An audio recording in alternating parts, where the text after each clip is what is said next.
I don't consider myself a marathon runner. I'm not like the elite guys from Kenya and all those countries. That's basically all they do. I'm a working man. I get up and go to work every day. I serve people, and that's the most rewarding thing about my job is when I get out there and I see all these wonderful people, man, and I can give them their packages, and that's what I do. They're paying me to be a servant for the people out here in L.A. I work for the post office. That's basically how I get my training in, is from my job. In 1986, I ran my first marathon. It was one of the craziest things that I ever done in my life. And the coolest thing about my first marathon was I ran it backwards. I was out there so long, there was no one at the finish line. As a matter of fact, I finished in last place. How cool is that? They gave me my first certificate with completion of the LA Marathon, and they had backwards on it, which was cool. After the race, that I said, oh, I might want to do this again. So the following year, I ran it backwards again. I run the best shoes in the world, man. I wear Payless shoes. In the early days of the marathon, I'd be running by people. They have on their $150 pair of shoes. And they're sitting on the curb, nursing their blisters. And I run by them and say, look, Payless. And I just keep going and laugh at them. I've been running in Payless shoes every year. Why pay more when you can pay less?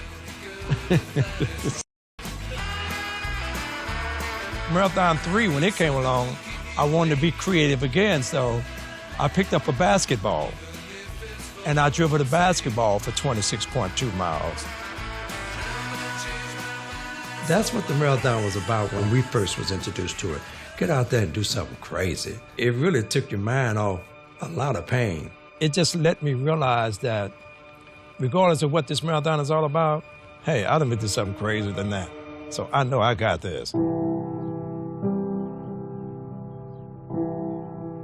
I was 11B10. 11B10 is infantryman. You know, you're just a grunt. Everybody that went in during the Johnson administration, you was going in there to go in the jungle or the rice paddies. I can remember the first day in Vietnam, a dude who was, I guess he was disgruntled, he shot his foot off. You hear me, man? He shot his foot off so he can go home. I saw that. And from then on, it was just crazy stuff happening. Something was changing. I was adapting to the environment. When you're afraid, you know, all your senses gear up, man. You want to survive now. I was in survival mode. I mean, I could hear the Viet Cong way out there. I could smell him. So that's when I knew I was turning into a stone cold animal, man. It fit the environment. That's who we were. We were animals out there killing up each other and stuff, man. They knew something was wrong with me. I overheard my mother say, they done messed up my son. A lot of times I would wake up, the room would be all messed up because I'm fighting. I'm fighting in my sleep and not even knowing it.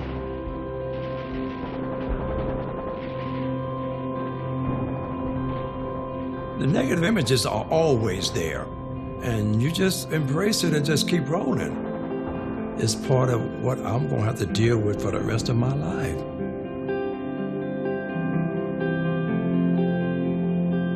The marathon was just something that helped, you know, just helped you grow. Because you're putting yourself through something and you done been through something that was probably tougher than this marathon. And hey, the marathon seemed like a piece of cake. And as years progressed and we started coming up over and over, I said, oh, this is good therapy. This is real good therapy. I'm gonna try this again next year. Sometimes things trigger memories. Like I could wake up in the mornings when the sun is about to rise and look at the sky. I say, wow, this looks like a Vietnam morning. The cool thing about it, it's all right. You know, I'm all right with that now. It's just something that I have to accept and just keep going on with my life. My life is getting better and better.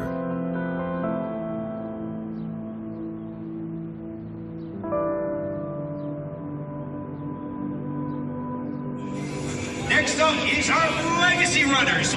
We're privileged today to be joined by 178 unbelievable human beings who have overcome the odds to toe the line of the 30th consecutive Nations LA Marathon. I'm involved in a group. I've never been involved in something that's been around for 30 years. I mean, I work for the post office, been there for 40, but that's livelihood. This legacy thing, and we are part of LA tradition. Here we are, man. Loving it. This is Marathon 30. I don't know where it's going in the next 5 years, but I just want to be a part of it because I've been here since day one.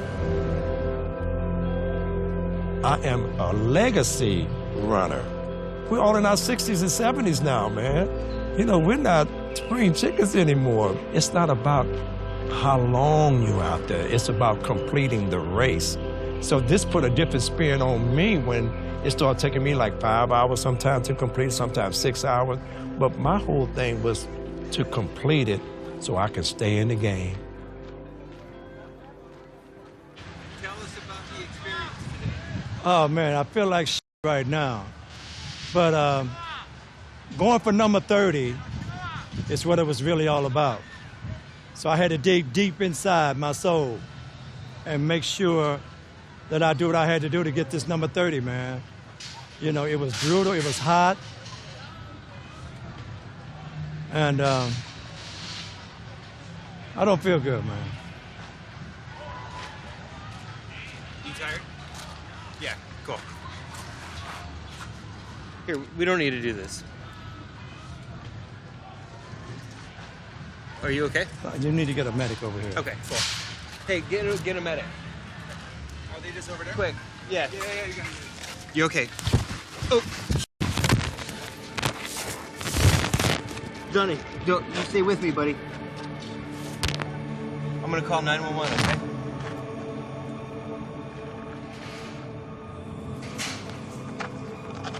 Hi, I'm at Ocean in California, and we have a marathon runner who just collapsed.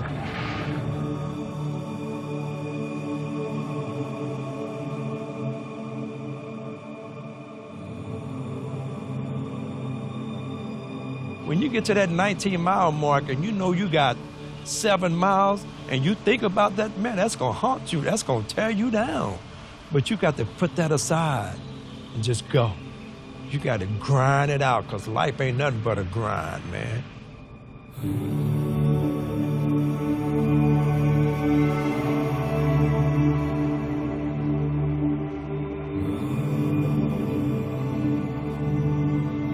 If you're breathing, get up and go do it.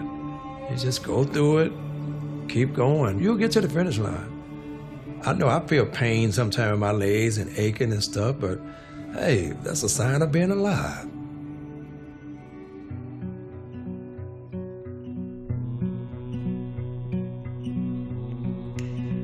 I'm a man on fire, walking through your street with one guitar and 2 dancing feet.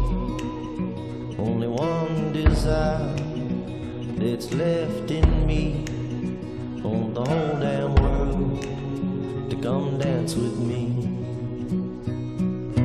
Oh, come dance with me. Over murder and pain, come set you free. Over heartache and shame, I wanna see your fire.